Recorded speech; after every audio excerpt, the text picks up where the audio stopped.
Project Scorpio was the name of the new Xbox One X when it was in its early development stage, and that Xbox is now known to be able to pump out 4K graphics at a higher FPS, all in the comfort on our big screen.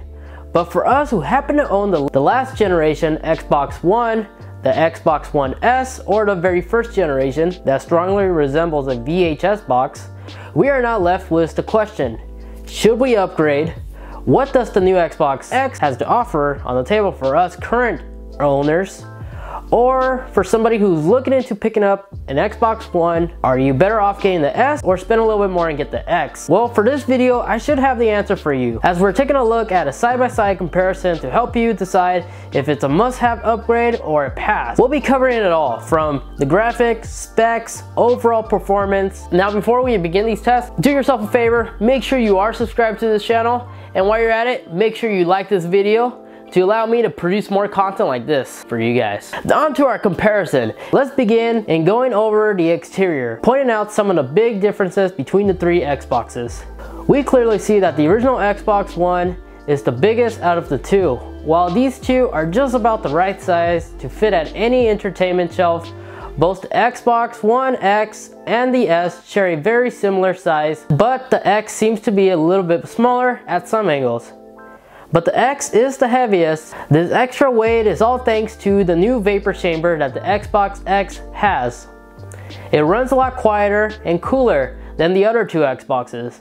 The Xbox One X averages 42 decibels, while the S averages 45 decibels. And the Xbox original gets roughly around 52 decibels. This was during 1 hour of gaming with the disc included inside all three consoles to help us get a real-world test environment. Note, I did use a smartphone app to measure the decibel readings, but this will still give us a good reading on which console was the quietest. While taking a look at the I/O ports on the back of all three consoles, we see that they pretty much share the same ports, minus the Connect sensor. We still have the power supply port, HDMI out, HDMI in, two USB 3.0 ports, an IR out, optical audio port, an Ethernet port, and in the front we also have a single USB port only on the X and the S, while the original Xbox One has it placed on the left side for some odd reason. And it's the only one that has a touch sensitive button and requires an external PSU brick, while the other two have a physical pressable button and has an internal PSU, saving us from needing to make room for this brick. Now it's time to finally go ahead and go into the performance. The first test I want to go ahead and do was the boot up time, to see if there's a difference between each Xbox from a fresh boot up. Without using the Xbox One Instant On feature, this is a good opportunity to see if the different RAM and clock speed of the CPU will make a difference, since the new Xbox One X has an 8-core processor that is clocked in at 2.3 GHz compared to both the standard Xbox One and the Xbox One X, both clocking in at 1.75 GHz. And they also share the same 8GB of DDR3 RAM, while the X has the new 12GB of DDR5 RAM.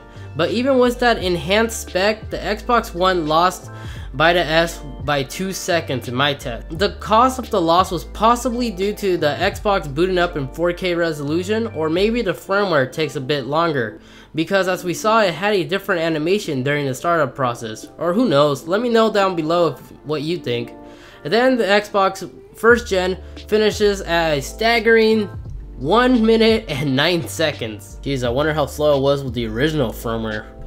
For the next test, I left the camera to continue recording to get a good capture comparison of some 4K enhanced gameplay in order to get a good idea how it compares to the other two Xboxes at 1080p. This was Halo Guardians, and if we notice that the font between the S and the Xbox original are completely different. Both consoles have the same resolution settings on the TV, but for some reason the Xbox One original, we noticed that the font imaging would be stretched out a bit more. And notice how the video is already out of sync. When I had it all synchronized, the Xbox One is taking a lot longer to load. So now let's move on to a different game and see if it would continue, and it did. Although Forza Horizon 3 isn't an enhanced game yet, at the time making this video, we still notice a difference between all three Xboxes, and unfortunately the Xbox One original still continues to stretch. But looking at all three, the Xbox One really looks like a 360 console, while the S and the X look almost identical, but we still notice how on the X it's slightly more better. It looks better on the darker angles, but they're almost identical when it comes to 1080 gaming. Now moving on to Fallout 4. On this one, I went ahead and tested out the GPU, since the GPU on all three consoles are completely different. And this was another performance test that I tested. I used an external drive, so none of these Xboxes had an advantage over each other for having a faster hard drive. So the Xbox One X has a GPU that is clocking in at 1.172 gigahertz and 6 teraflops, while the Xbox One S has a GPU that's 914 megahertz at 1.4 teraflops, and the Xbox One original, its GPU is clocking in at 853 megahertz at 1.31 teraflops. So this will be the best way to test out which console allows the texture to load the quickest. And yes, the test did begin as soon as I hit the continue button on all three consoles, if anybody asks. Well, since the Xbox One X CPU, GPU, and it has much more RAM, we're expecting it to be the quickest, right? Yes, it actually was the quickest for once. So if you notice, I lined up the angle on all three Xboxes so we get a good side-by-side image comparison between the three. And now the Xbox S finally loaded in, and then the Xbox original is still loading. But as you can tell, I lined up the shots on all three Xboxes so we can have a perfect comparison between all three Xboxes. Yeah, not bad, right? But once again, the font on the lower edge of the HUD on the Xbox One original is a bit off for some reason, and the TV is lined up as close as possible. Last test with the camera. Since both the Xbox One X and the S both support 4K video movie playback, believe it or not, both of these Xboxes are split in the middle, and there isn't a noticeable difference at all, really. So if you're looking for a 4K Blu-ray player, both of these consoles will show the exact same resolution. And this is Deadpool that I'm playing in 4K, but due to legal issues, I don't want to play any footage, so just a still image will do. Alright, so this is some evolving game capture footage, starting from the Xbox One and to the S, and then work our way up to the X. And as we notice, there's just a significant difference between the three. Which one do I personally prefer? I actually do enjoy the X. Even though this is 1080p capture footage off the Elgato capture card, I still would prefer playing with the Xbox One X. But the Xbox One S wasn't that off either, even though the light is a little bit more brighter for some reason. Here, just watch this gameplay for a couple of seconds and let me know what you think. Hey, what'd I miss? Everyone okay? Kay still has her hat? Good, good. Hey, ugly. You stay here, okay?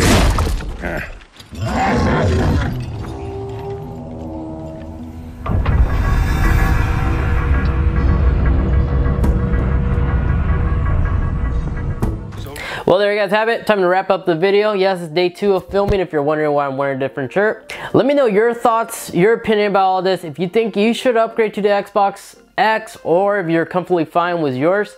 Me personally, I think you should, if you have your Xbox original, you should probably look into upgrading to the S or the X if you're a good hardcore gamer. But if you're just a general person, like really, if you're comfortable what you got, stick to what you have right now. It's perfectly fine. You'll still be able to play all the latest AAA games and chat with your Xbox One friends like you normally would. Well, that's the end of this video. If you like this kind of content, make sure you are subscribed to this channel as well as like this video to encourage me to produce more content like this for you guys. Well, I hope you guys have a good one. Until next time, peace.